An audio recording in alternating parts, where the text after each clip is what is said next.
পাবনার আটঘরিয়ায় এই ভবনটিতে শক্তি জনসেবক সমাজ কল্যাণ সংস্থা নামের একটি এনজিও প্রতিষ্ঠানের পরিচয় দিয়ে সাধারণ মানুষের কাছ থেকে লক্ষ লক্ষ টাকা হাতিয়ে নিয়ে পালিয়েছে। ভিডিওতে বসে আছেন যিনি, তিনি মাঠ কর্মী, আর যিনি দাঁড়িয়ে কথা বলছেন তিনি এই এনজিওর ম্যানেজার পরিচয়ে এই দুইজন প্রতারক সাধারণ মানুষের সাথে প্রতারণা করে হাতিয়ে নিয়েছেন লক্ষ লক্ষ টাকা। একটা ফ্লট যেখানে মানুষের লাখ লাখ টাকা হাতিয়ে নিয়ে এক সপ্তাহের মধ্যেই চলে গিয়েছে উনি।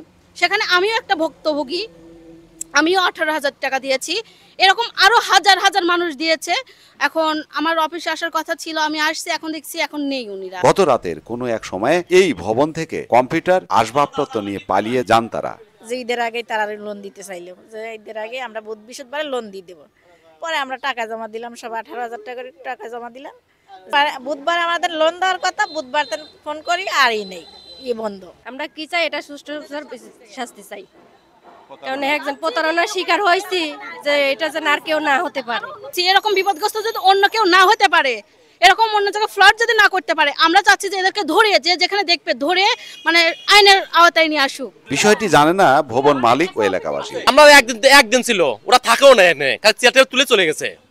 না, আপনারা একটা বাসা ভাড়া দিবেন, আইডি কার্ড। আমরা তো ছিলামই না বাসায়, আমরা ওই বিল্ডিং এর দরজা জানলা কিছু নাই। হ্যাঁ, কিছু নাই।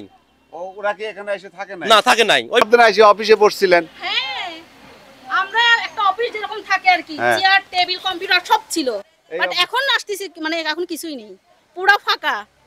আগে সবই ছিল, আগে সবই ছিল।